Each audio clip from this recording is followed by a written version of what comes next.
Welcome inside. It's episode 13, for real this time, of the Midlife Pilot podcast. My name is Chris Moran, the Midlife Pilot on YouTube. And as always, my co-host with me from Music Row, almost, in Nashville, Tennessee, the legendary Brian Siskind.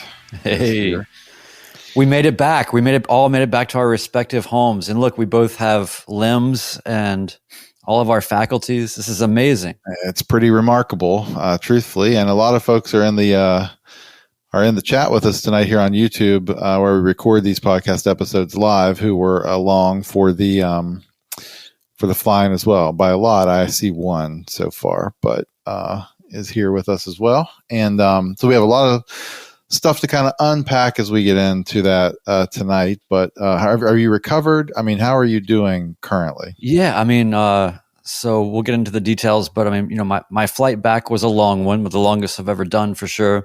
And then I had a drive to do after that.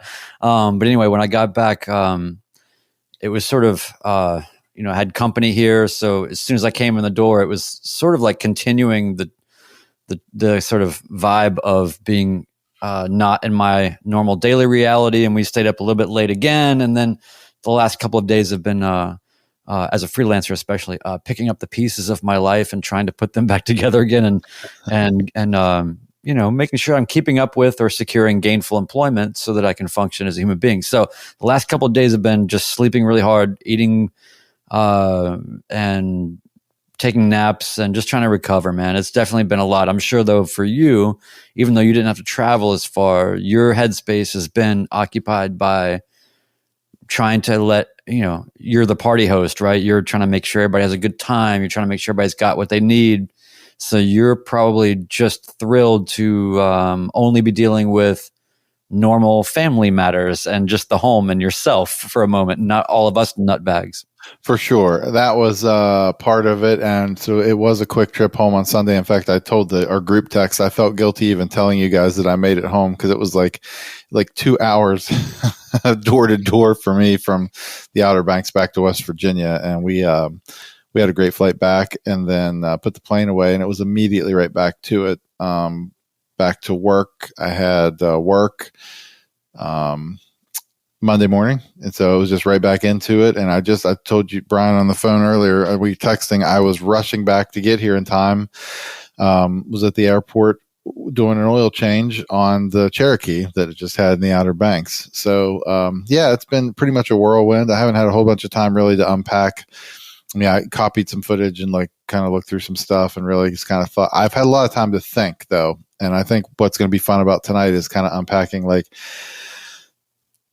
what we did on the fly. And obviously we have some stories to tell, but also what it was that I thought it was and then what it wasn't, are the things that surprised me about it. But the biggest one you mentioned already, which was just I did not anticipate how hard it was going to be to host, because it was for those who don't know, we had a fly-in. There were about 5 of us that came down from all over the country and flew into Currituck County Airport, KONX, and stayed in my family's house in Corolla, North Carolina, on the Outer Banks. So there was the part of it that was hosting, just making sure that we had towels and sheets for everybody, and that there was food, and people knew how to unlock the house and take the golf cart and go to the beach, and just the hosting, having a good time, everybody's comfortable, and it's so there was that, which was more than I anticipated, just in terms of mental, just what it took mentally to think about all that. Well, and also, hey, I haven't slept in a bunk bed since I was a kid, and I really enjoyed that. So thanks for that. Did you sleep on top or bottom? It was just whatever the first one was that I could fall into. So it was the bottom bunk.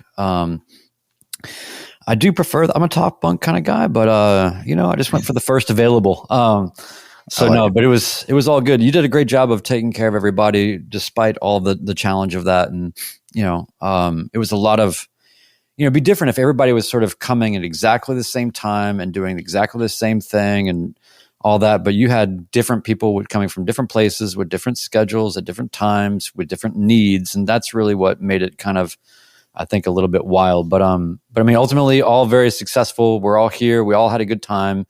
We all wish that, we could have, should have, would have done this or done that, but we just rolled with the punches. And I think it really is a reflection of,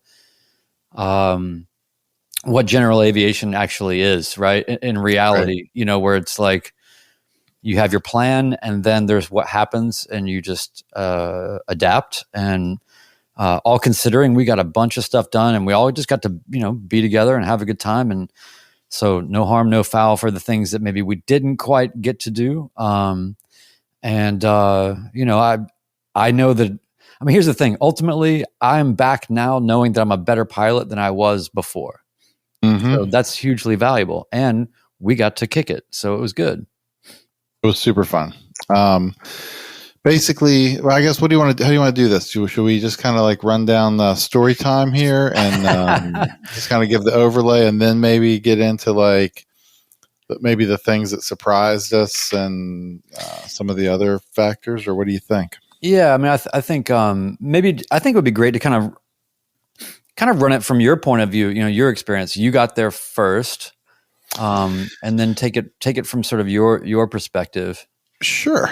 So I was there a week before the fly-in. So my family was vacationing there for spring break. So by my family, I mean like my whole immediate family, and then my sister and her husband and kids and my parents. So there were 10 of us in the house for a week. They left Thursday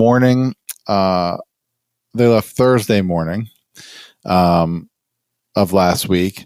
Brian, you showed up. So the people were flying in Thursday, but because of the unknowns of your like long trip, you ended up coming Wednesday. We coordinated some of that in advance and we had room for you guys on Wednesday. So you guys came in on Wednesday night.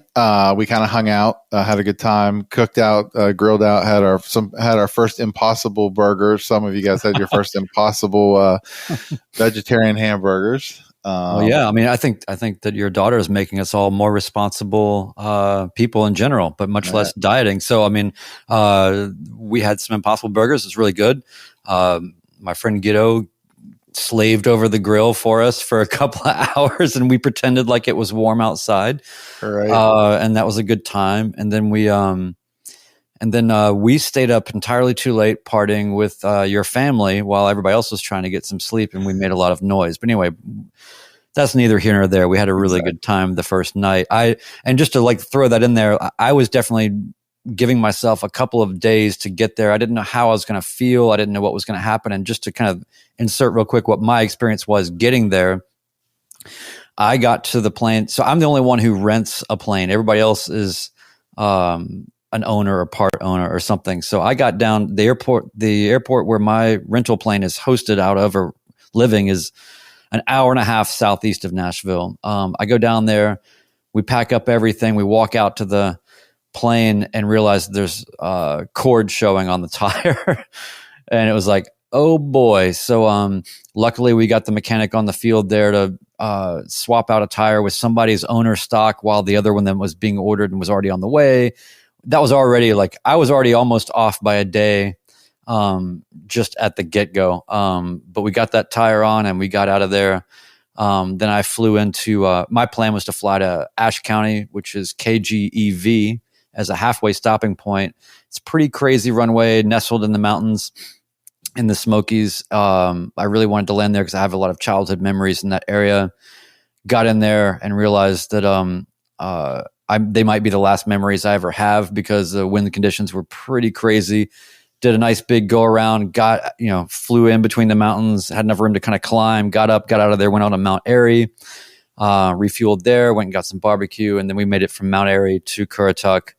And our timing worked out really well for that, actually, because you were coming back from Newport News, and we essentially got there at the same time, which was cool. At that point, we thought everything's going to go according to plan. Exactly. Yeah. So I had come back. I'd went on a quick work trip that day to Newport News, which is a super short flight. It's about 30 minutes. Newport News International back to Currituck. We landed there, back at the house, had a good time that night. And then Friday was arrivals. Or Thursday, wasn't it Thursday?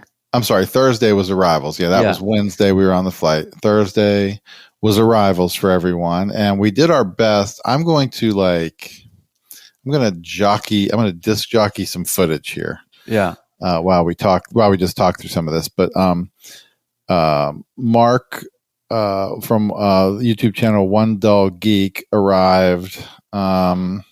He was the first arrival. Is that true? Yeah, first arrival on Thursday morning in his really, really nice Cherokee 140, which he rolled in. Let's see if this works. See if you guys can watch this.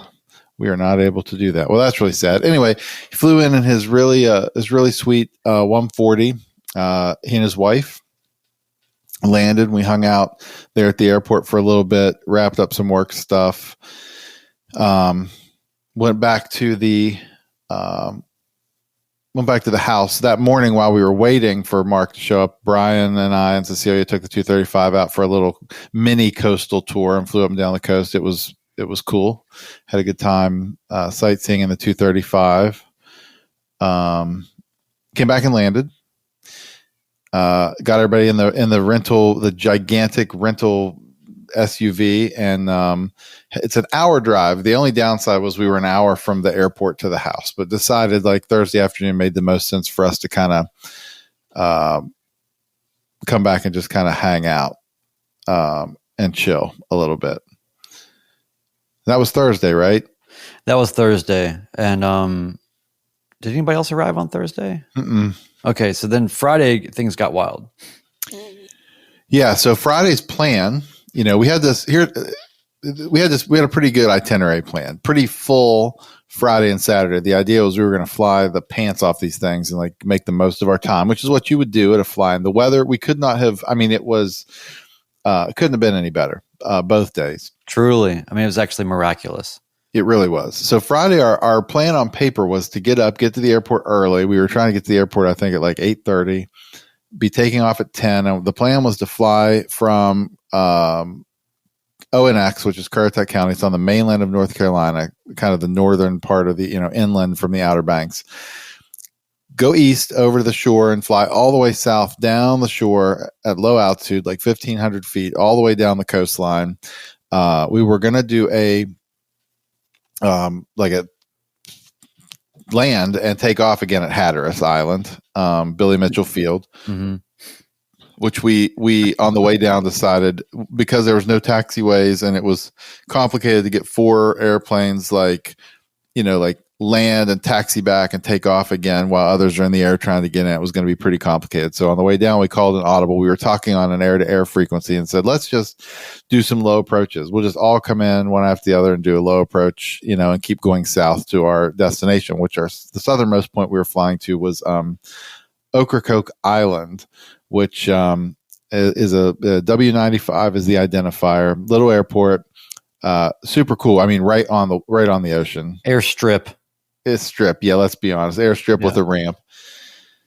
So we, not a ramp, a parking area and some porta potties that were locked. But anyway, so we did our low approaches. It was super fun. You'll see in the video I'm producing, we did a pretty fast low approach. Like we didn't slow down and configure for landing. Celia and I on the 235 just came at it. And for a second, you thought there was a Red Bull logo on your plane? Yeah, I thought about jumping out, but it was like kind of like came in pretty quick and then climbed away pretty quick, and it was cool. It was a cool way to see that airport. And so anyway, we all got to W95 successfully.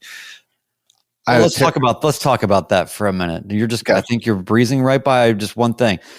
Whiskey 95 was an adventure to land. For most of us, it was definitely swirly, kind of unwieldy, unpredictable winds that were happening. And we all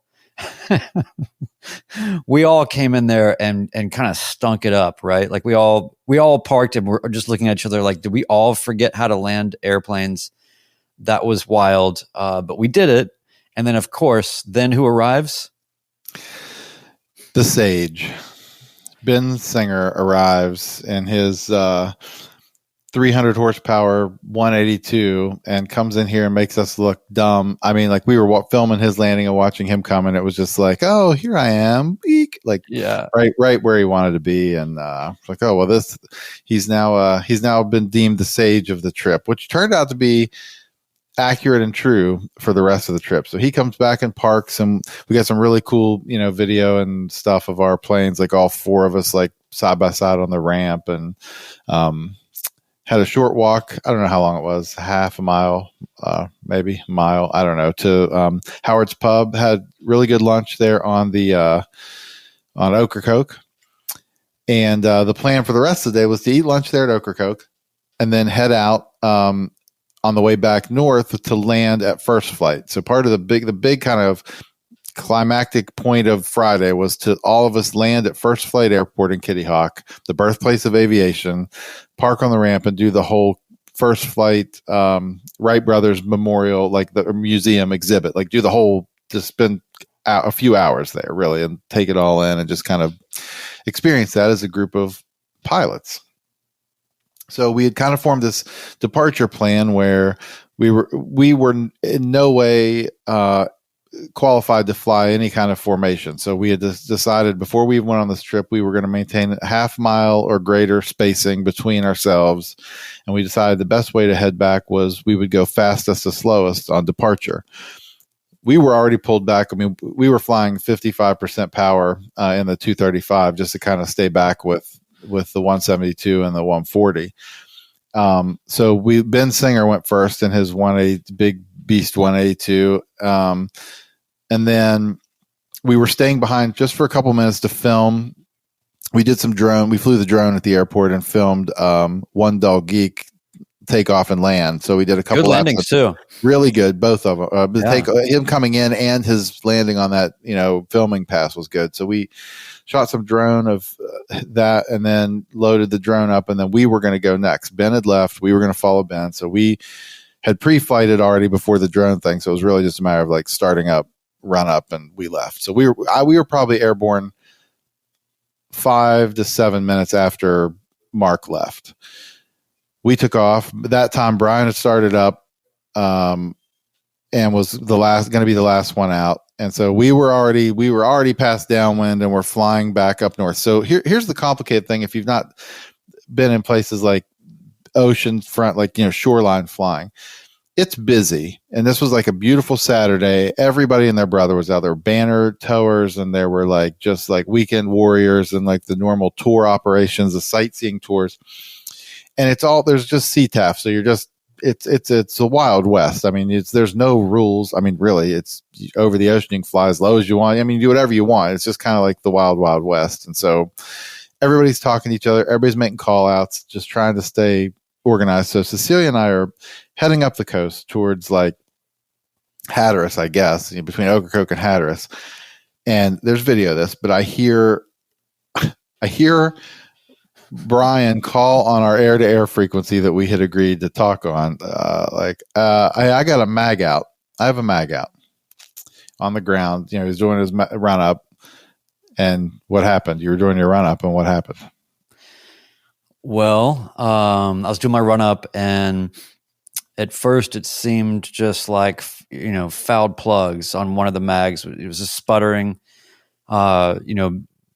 Anybody who's trained at a flight school, is not deterred by such a thing. You just, maybe run it up to 2,000 for a minute or so and just keep, working things, and then it'll burn off or whatever. I'm very good about leaning on taxi. I knew it wasn't that. I just figured, I don't know, it's just happening right now. So, but then as I was switching it back, to keep checking it from both back to that one mag, sometimes it would just be sputtering in the way that it would if it was a foul plug, and then I'd go back to both. Then I'd go back to that mag and it would just be gone. Like just, there's nothing there. And I immediately thought something's disconnected, P-lead, or something is not there. But I was just seeing enough weirdness.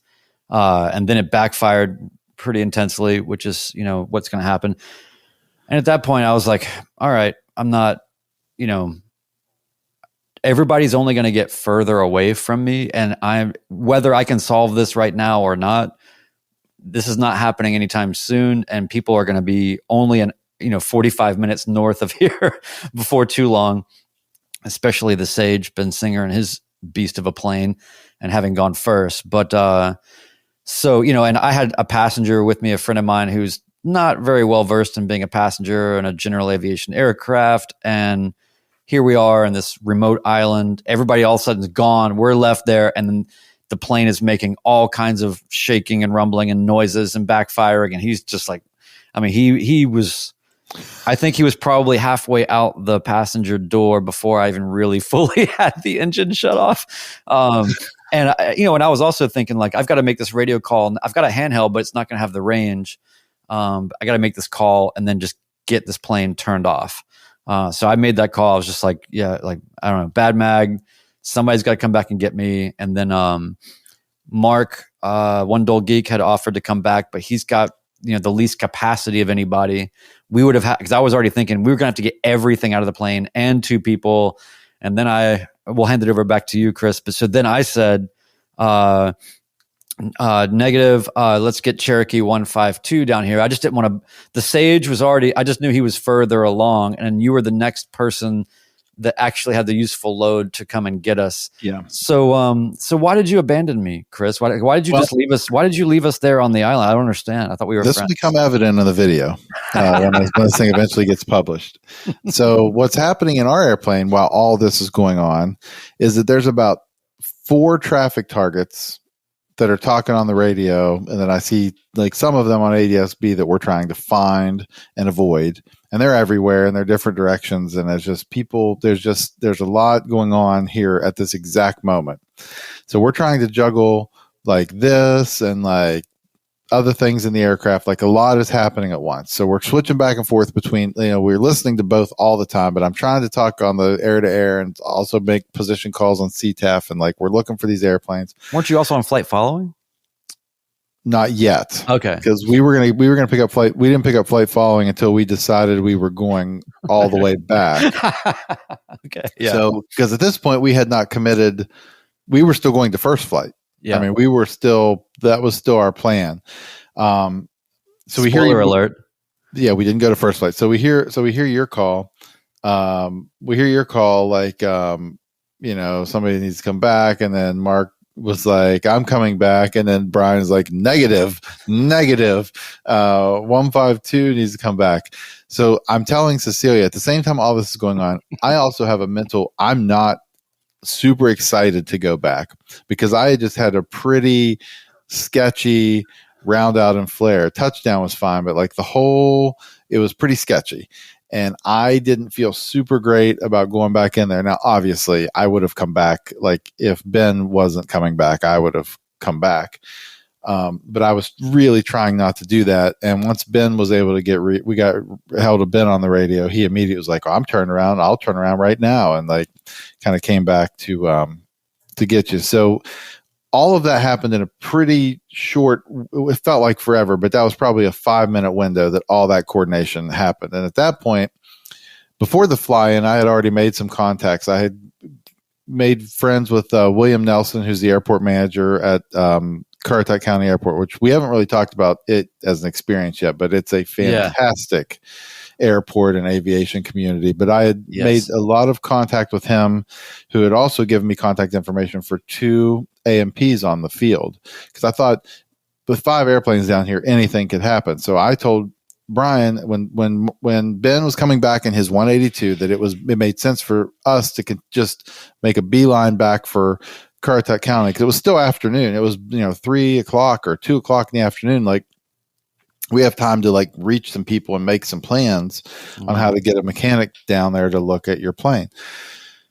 So then we got on flight following, and then that got interesting. And anyway, we went back. Ben came back for Brian and his friend at Ocracoke, picked them up, and then they came back to Currituck as well. Mark continued to Currituck. We all met back at Currituck. And I had also, as soon as we landed, made contact with an AMP named Dave, who's also an instructor at a school that teaches mechanics, teaches airplane, teaches airframe and power plant classes at a local college there on the airport. And the professor. We call him the professor. He agreed, like without hesitation and said, I'll just get all my tools. We'll load everything up in an airplane and fly down Saturday morning, and I'll just spend Saturday like checking it out. I'd love to. So we got all that coordinated kind of on Friday. It was Friday afternoon, late, and then we decided that was probably it, right? We wanted to do a sunset flight for, I mean, a lot of things. So suddenly that was kind of the turning point of the weekend. The plans changed at that moment. Like the mission changed from like sightseeing tours and flights. The mission then became, how are we going to rescue Brian's 172 from Ocracoke? And that became the new plan. Yeah, and I feel like it was also, not to say, I mean, I appreciate that it's mostly my fault, but but it was also, I think there was just and we'll get into maybe more of this aspect of it too, but I think there was sort of a recognition, starting to be a recognition at that point of the ambitious nature of all the plans and things that we were trying to do anyway. And then as you're dealing with beach traffic and as you're landing in these kind of conditions and all that, it kind of, I think actually in a good way, sort of forced a little bit of shrinking of scope and kind of narrowing of focus.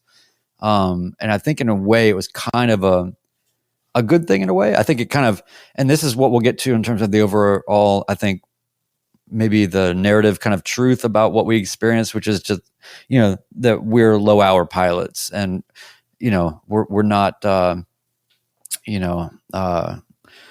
whatever. We're not going to go skydive out of the plane or do something crazy or whatever. We're not like, we may be on YouTube, but we're not like YouTube crazy. And, you know, when you're on a trip like that and you've also got the fatigue that's led you into the trip, and then I don't know, just things about it. Yeah. But ultimately, yes, my plane being stuck and needing to get back to bring a mechanic to was a huge change of plans. Yeah, it was a huge change. Yeah. And other moving parts were happening. I'm going to break my own rule. I was going to wait and do questions here in the back half, but I'm going to answer Fly Sports' question right now because I did make a weird comment a minute ago. He said, curious what was interesting about the flight following, because I said, which was interesting. So it's Cherry Point approach. There's a ton of military stuff going on there, and they're pretty strict, you know. I mean, it's pretty tight around that, some of those areas. And the only interesting part was that I was disappointed. It comes back to what Brian was just saying a minute ago about kind of some of the realizations, which we'll get into as well. Like we have a list of some big picture takeaways, but like I rarely, and this is not like patting myself on the back, but I rarely miss a radio call or don't do something right, you know, on flight following, or like navigating correctly, or like it is exceedingly rare that I miss a thing like that. It's much less rare that I like have a bad landing, or, you know, I mean, it's exceedingly rare on that stuff. I was so caught up in all of the distraction. There was one point where I was screwing around between radios because of this air-to-air frequency and talking to people, that I was on flight following and stopped listening to Comm 1, like completely stopped listening to Cherry Point approach. And I realized that when I looked up and saw at some point the light wasn't on my Comm 1, you know, receive, and I hit it just in time to hear in a stern voice, Cherokee, November 15152. If you hear this transmission, ident. So they had been trying to reach me, and I wasn't responding, which, you know, it just doesn't happen. So I was pretty disappointed. It kind of illuminated the bigger picture point that we'll talk about in a minute. So that was the interesting part about that. So anyway, we got back. All of us got back to Currituck on Friday afternoon. Went back to the house. What did we eat Friday? Wasn't that didn't Mark's wife cook the? Oh yes, Mark's wife cooked Friday night. It was delicious. Yes. We waited. Michael Young, I don't know if he's in here tonight, flew in from Georgia Friday evening in beautiful 2020 Cirrus SR20. Came in, landed, you know, right around sunset, a little after sunset, and then drove down and met us at the house and hung out with us Friday night, which was super cool. And then went to bed too late again. got up on Saturday morning. What kind of left in waves on Saturday morning because the early group, Brian, Ben, had to go to fly with the mechanic in Ben's plane down to Ocracoke to work on the plane. And then the rest of us came a little bit later, probably about an hour later. And while we were waiting word from them, Mark and I and Cecilia got to fly in the Cherokee a little bit. We did some pattern work trying to like work out the bugs from the landing the day before. And also Michael flew the Cirrus. Mark got to go for a ride in that. So we did a little bit of like just kind of, putzing around in the airplanes while we waited to hear from them. And also, by the way, I mean, and we'll get into it more also, but the Currituck Airport is just awesome. It's a comfortable place. You've got everything you need. The runway is great, big runway. It's just actually a good place to be based out of and to kind of park, and you've got everything you need. And obviously having an entire mechanic school on the premises is great, but just everything about it, cheap fuel. I mean, just, I can't say enough about how great the whole experience was there. And it's kind of like when you go on vacation somewhere and you have all, you're a tourist and you want to see all the attractions and you want to do all the thing. But then you just kind of realize like where we actually are staying is just really awesome. I mean, so yeah. I think that it wasn't some huge sacrifice to be kind of hanging around Currituck and putting around there. It was so beautiful and the water right there and, just a great airport. But anyway, it was awesome. Everybody got to ride with everybody. And then meanwhile, the Sage and the Professor flew me down to Ocracoke, and then I got to go to mechanic school because it's one thing for somebody to just say, I'm just going to do this thing for you, and I'm just going to check out the plane, and we'll figure out what it is, if it's a bad mag or something with the plugs or whatever. We got in there. He laid out all of his tools, and then the next thing I know, I'm with him. We're tearing through this plane. We did all this stuff that maybe a lot of other people get to do as owners or get to be around. But for me as a renter, I don't really get to be around these things. So for me, it was just an incredible education. But when we went through the timing and went through, just all of these details on the plane, and I just learned so much. I can't even, but he was in professor mode. I mean, he's a teacher. So he was putting me through I felt like it was day one of A&P school for me. And that's really what it was. I mean, it was awesome. Such an incredible experience. It was one of those things too, where, he even had not one of the mags of the plane, but he had another one with them. He went through the whole anatomy of mags, and here's how people put them on wrong. And here's the common problems I see. And just all these details. I really wish that other people would have even just been there to soak that in, because everybody, even if you're knowledgeable, would have gotten probably something out of that experience. Mm-hmm. But anyway, long story short, we ripped everything apart, put it back together again, and rebooted it or whatever, and everything was cool. I will say that and I've told you about this, but I had a little moment of I always try to think about like, what would my wife say at this moment, about like what would her objective opinion be about the safety of what's going on right now. And I'm walking out to that plane, and I see the mechanic pack up all of his tools and walk towards the Sage's plane, Ben's plane. And it just hit me at that moment. I'm like, he's not flying back with me. I'm on my own. Okay. So I think it probably had more to do with, who would not want to get in the Sage's plane? And the seats in his plane are basically lazy boys. I love Ben's plane, and Ben's such an incredible pilot too. It was really good to just be around his experience and certainty and wisdom. But anyway, I made it back. I was definitely eyeing. I was doing cross sections of each section of beach and making sure I could land. I was waiting for that thing to go out at any moment for an hour, and it didn't. But you saw me right when I landed, and you were like, I knew you would be like this when you landed. I did. I was waiting for him by the plane because I know how he's going to be when he gets here and opens his door, and it was true to form. But I didn't let you down with my neurosis. No, it was perfect. You were right on cue. But here's. So to wrap up the I don't want to make a play-by-play of this thing, but you know, Sure, the long and short of it is the plane got back. We all got safely back to Currituck. First flight was on the list for the day. We really didn't want to not do that as a group. That was like kind of a key moment. It was important, but this is where it really starts to show some of the stuff we're talking about, the big picture stuff, just how inexperienced as a group we are. And I'm not necessarily speaking for Ben. I'm speaking for like me and you. I mean, like you and I, because we've talked about this. I'm not speaking for everybody else on this flight, but like what hit me was, I see all of these aviation YouTubers on their big adventures, you know, and their big things that they do. What? Look at what Josh said here. What is it? Oh, it's going to be the first trip in the history of aviation where everything goes exactly according to plan with your quote. Brian Siskin, March 30th. Yes, but anyway, go ahead. That's hilarious. Yeah, it's funny.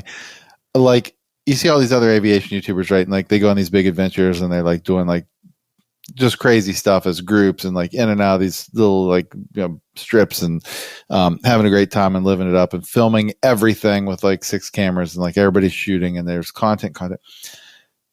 You know what the difference is? And this is what really, this is where it really hit me this weekend.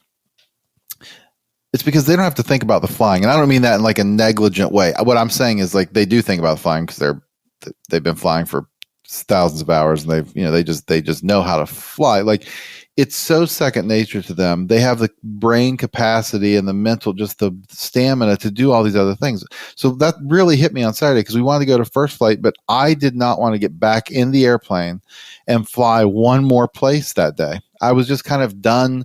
I couldn't do anymore. It just took too much energy for me to do it. And so what got sacrificed, kind of the subconscious takeaway was like the right things got sacrificed on this trip. We didn't film as much as we wanted to. Well, it's a good thing that's what was being sacrificed rather than the components of flying the airplane safely like we did. Like, so it was kind of encouraging in that regard, but also just the weekend as a whole, the totality, like the takeaway for me is like just how new to this we are. And if we want to go even like deeper into that thought, you know, we had a really pretty good discussion, I thought, about just how new we are as a species to flying when you really think about, you know, how long the species has existed and what an absolute minute fraction of it. You could say about a lot of things, but I mean, you know, when you're flying these airplanes and stuff, it's like, yeah, anyway, we're new to this. And so that was a really kind of an eye-opening thing. It made me realize, we would have, you know, we should take those things into account when we're trying to plan these like really busy days. But we did drive to first flight. You know, we ended up kind of piling in the car. Michael was heading out to Georgia anyway, so he just took the Cirrus. He landed. We were on first flight property at the Wright Brothers monument area where we watched him land at first flight and then met up with him. We all walked as a group up to the top of the monument and kind of got to experience that and had some randoms who take our pictures. And it was cool. I mean, that was kind of the peak of that. And then we went back, had great dinner at a local tap house and sampled a bunch of beers. And then Sunday we all came back to the airport and flew home. But it was a pretty exciting weekend. I think there were some pretty big picture lessons, you know, kind of takeaways. Don't you think? A lot. And I think even more will come from it just with a little bit more time. But you know, I think more than anything, it was just, you know, when you always hear about the general sort of the spirit of general aviation, people helping people, pilot culture, all of that. Because especially in the internet world, right, you see so much kind of opinions and jousting, and you know, you see a lot of negative maybe things through the lens of perhaps social media, but in real life, IRL, I mean, this mechanic on a Saturday is like, yeah, I got a couple chores to do around the house, but yes, I'll fly with you an hour to go down to this thing that I don't even know what's going on with, you know, this unknown plane to see if I can help, and then fly back, you know, and take a few hours out of a Saturday to do that. And there was nothing about his vibe that felt, you know, kind of like, I'm just doing you a favor, man, you know, or anything like that. He was just happy to be there, and he was just kind of just, it was fine. He had his own, he said he had fun, you know, or whatever. So it's like, great, you know, and then to see how helpful Ben, the sage, was to me, was something that was just a little almost overwhelming, but he was the one that had the right plane for the right mission to do the things that we needed to do, and had the experience to sort of just smoothly make it all work confidently, and handled all that tough stuff that needed to get done. And then just you and just everybody. I mean, it was just a cool thing to experience. You know, everybody at the airport, the airport manager. Well, let's say not everybody at the airport, no, but everybody that works at the airport. There's some Looney Tunes people at the airport, but anyway, but just the point being that, you know, everywhere I went, people were helpful and enthusiastic and positive, and you hear about that and you get doses of that, I'm sure, at your home airport, and there, you know, but it was just, I was a little bit overwhelmed with that in a good way. Yeah.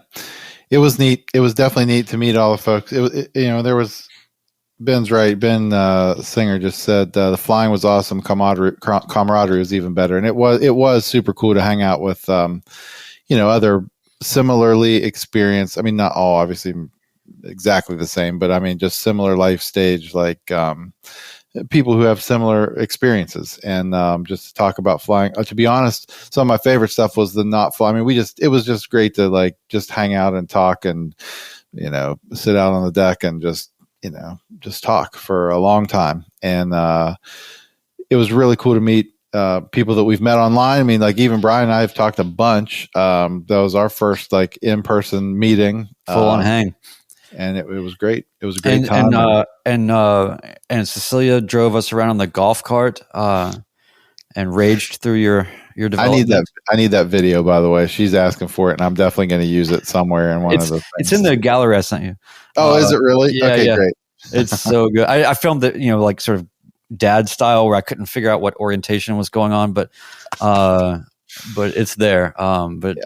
But that was just all of those things to meet your family, and we had obviously a really raucous night with your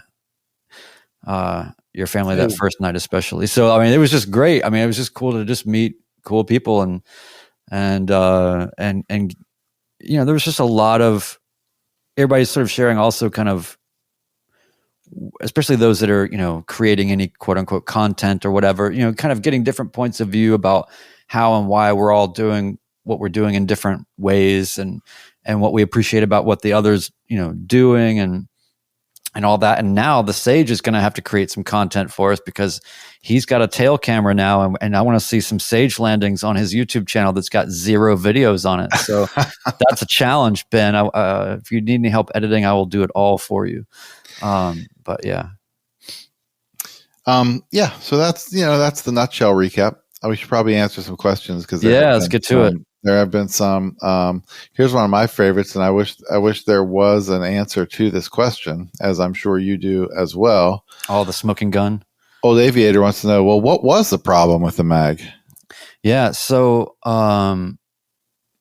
to be determined, I suppose. It was one of those things where we only pulled the top 4 plugs off, and you know, he was like, I mean, they don't look crazy. He kind of just scraped them a little bit. And we just kind of went through everything. The P leads, everything were good. They're both impulse, you know, it's impulse coupling. Anyway, without getting into all the details, don't really know. It could be, I think, a mixture of, no pun intended, the fact that we were flying low altitude, 1,500 feet, for about an hour, and there's various opinions on to what extent or whether you should lean that low of an altitude, you know. But I feel like, even though I did what was prescribed by the owner and the mechanic, said it was fine to do that, to run more rich, you know, but I feel like that had to have been something to do with that. And also, like, I just wasn't really looking to, once it started backfiring and all that, I was like, I'm not going to blow up this exhaust system right now or anything else. I'm not skilled as everybody else. I'm not going to start, you know, going full power to really, you know, burn off any carbon or, what, I don't know. Like I did all the things that I've always done to clear up mags and it didn't work.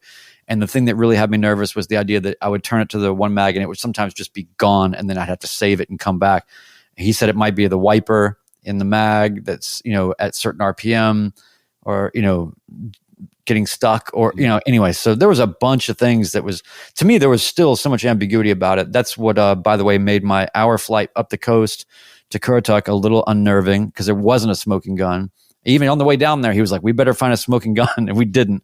And then I had to fly at 600 nautical miles solo back, 6 hours home the next day. And nothing ever went wrong. It was all fine. But so the answer is really unknown.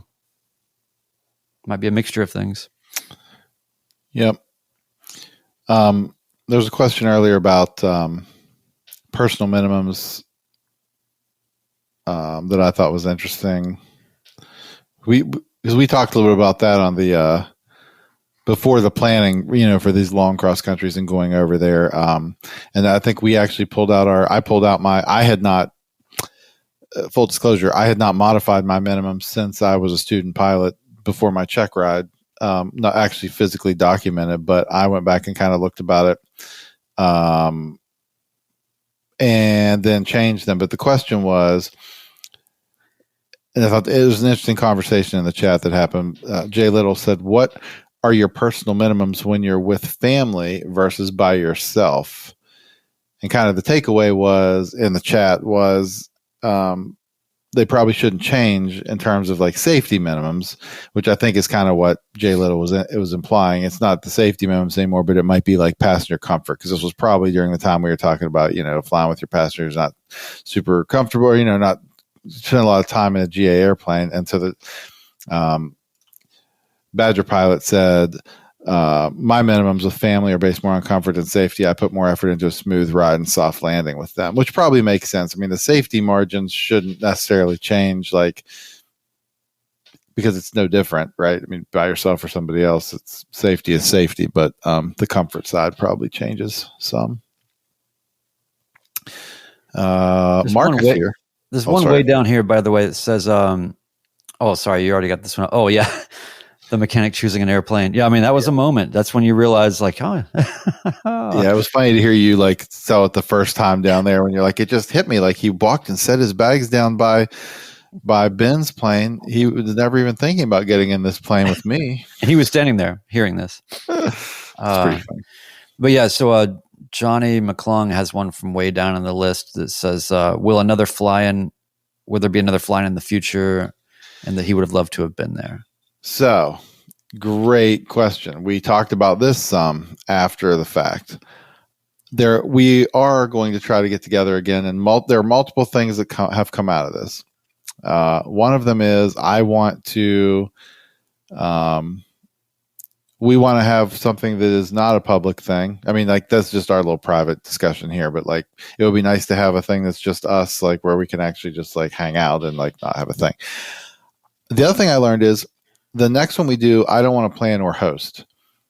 I want to come to somebody. I'm serious. I want to come to somebody's thing, and we need to do it in a way that is everybody's responsible for getting yourself to this place.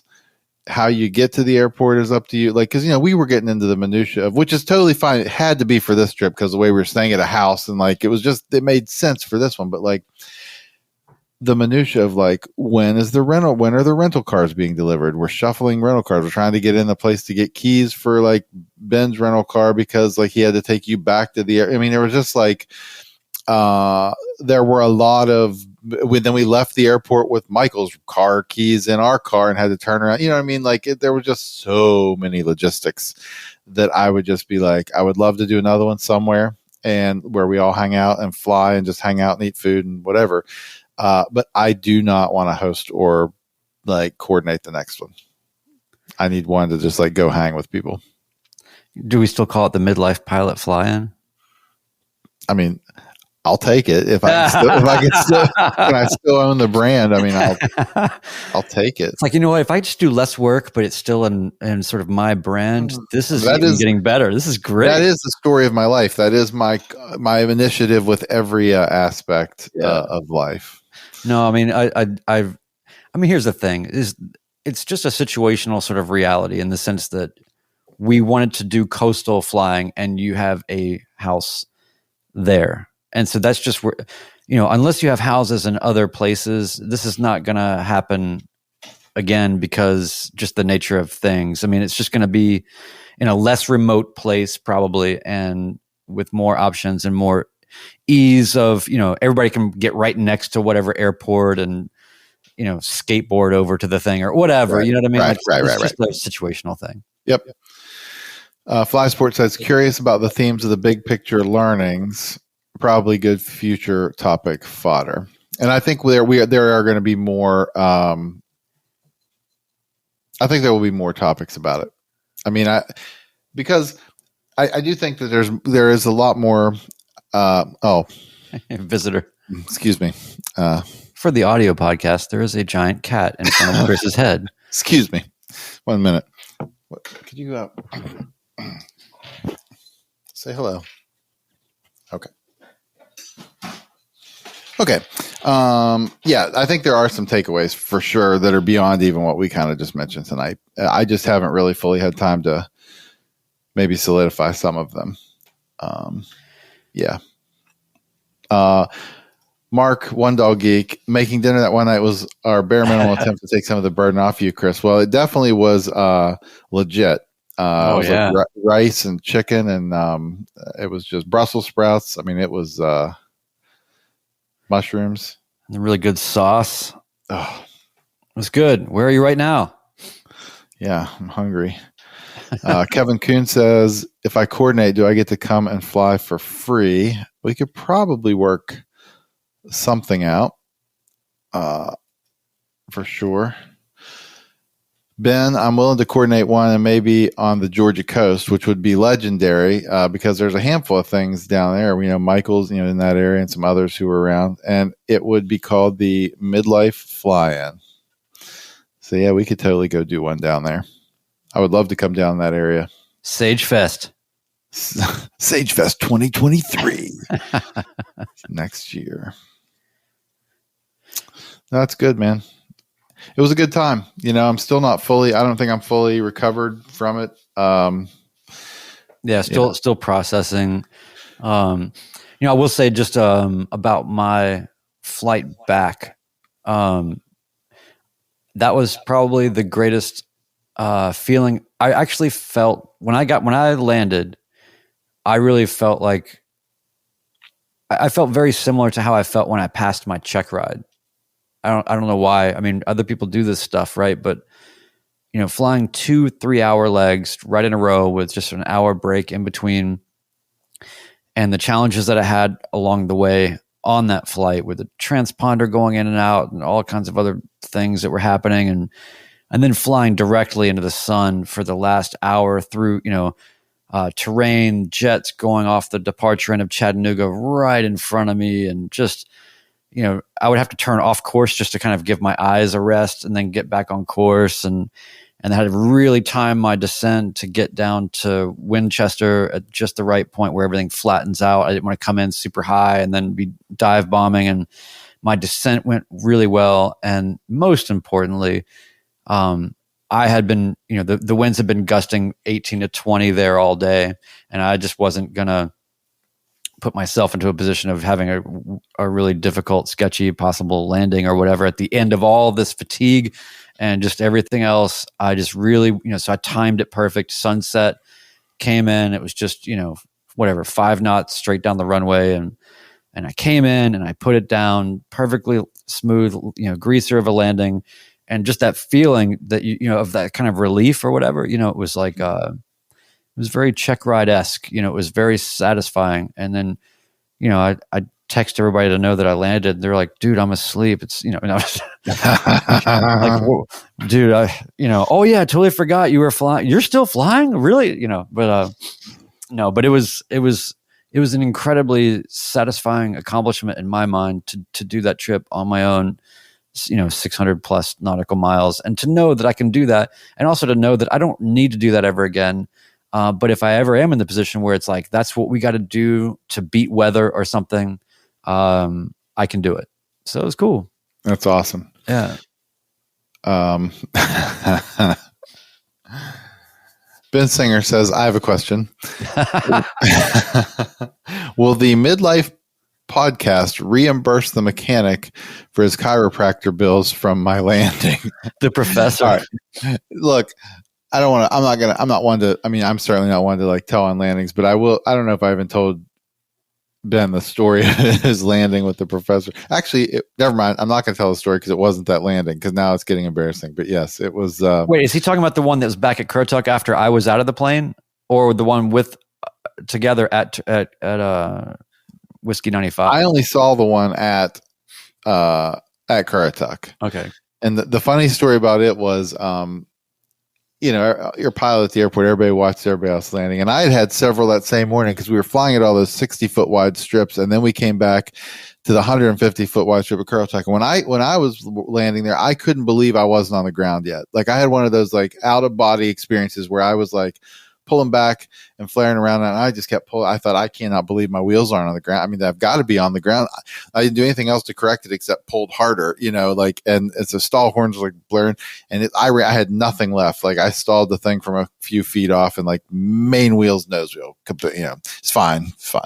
Well, I was watching, I was standing in the, oh yeah, that's right. It was when Ben and Mark went out for pattern laps. So we're standing in the conference room. I had this really cool conference room with all glass, like right on the ramp, looking out the runway. So I was watching them come in, and there were a couple guys from the airport and like a few of us in the conference room. And I'm just kind of watching, like, oh, here they come. They're coming back now and they're landing. And somebody else was in mid conversation, and I saw his dropped in bounce, and I was like, oh, bounce, there's a bounce, and everybody kind of like ran to the windows. Look, I said, no, they're okay. It just was kind of surprising. But anyway, very unsage-like landing, very unsage-like compared to what we saw the rest of the time. You can't win them all, Ben, but you did a great job, and I can't say enough about how Ben was so helpful. But his plane is so badass. It's like, for me being mostly a 172 guy, to get into a 182, it's the strangest thing. Like I was telling you, because it looks, feels, and smells like a 172 in so many ways, but boy, was that an experience. And I know that Bearded Aviator also has a pretty hype 182 down in his airport. I'm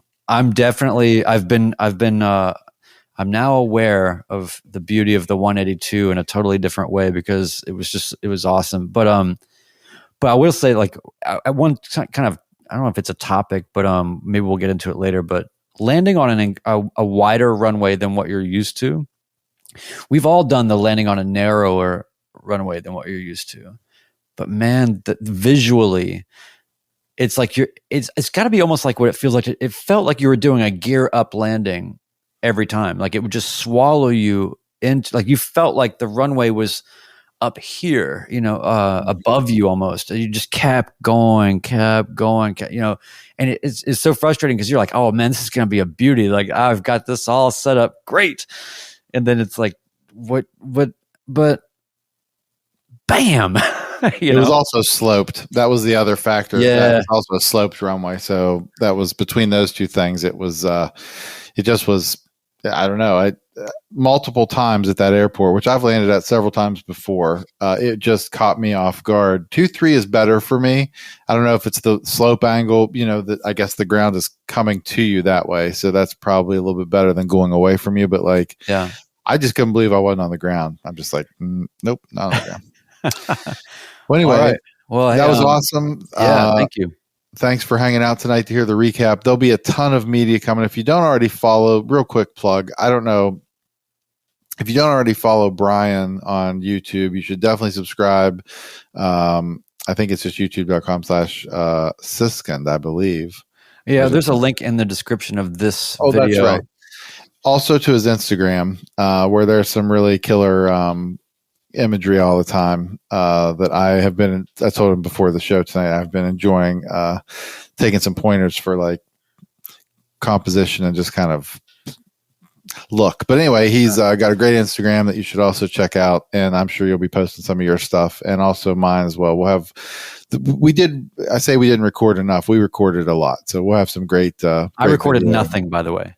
Well, yeah, but you've got some stills and I've got some other stuff. I didn't record any of my flying at all, which I don't regret at all. I was actually present and I enjoyed it. So but anyway, so there's a lot of stuff coming from everybody. I mean, it's going to be an interesting sort of cross-pollination and different points of view experiences from everybody. I know for sure. Mark's got a lot, everybody's got a lot. And so it's going to be really cool to see what everybody comes up with. Well, thanks for potting for episode 13. We'll see everybody in a couple of weeks. New topics coming soon. And oh yeah, and I got one more thing.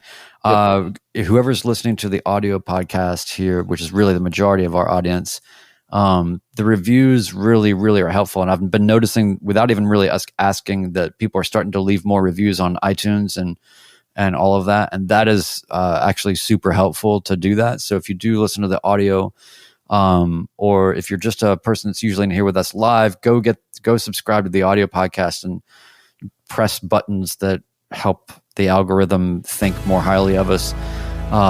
It really actually helps a lot. It's been really cool though to not even talk about that and to see what people have already left us in terms of really kind reviews and all that. But the more we get, the better. So cool. Yes. Thank you guys very much. Yeah. Thanks. Everybody have a great night. We'll talk to you in a couple weeks.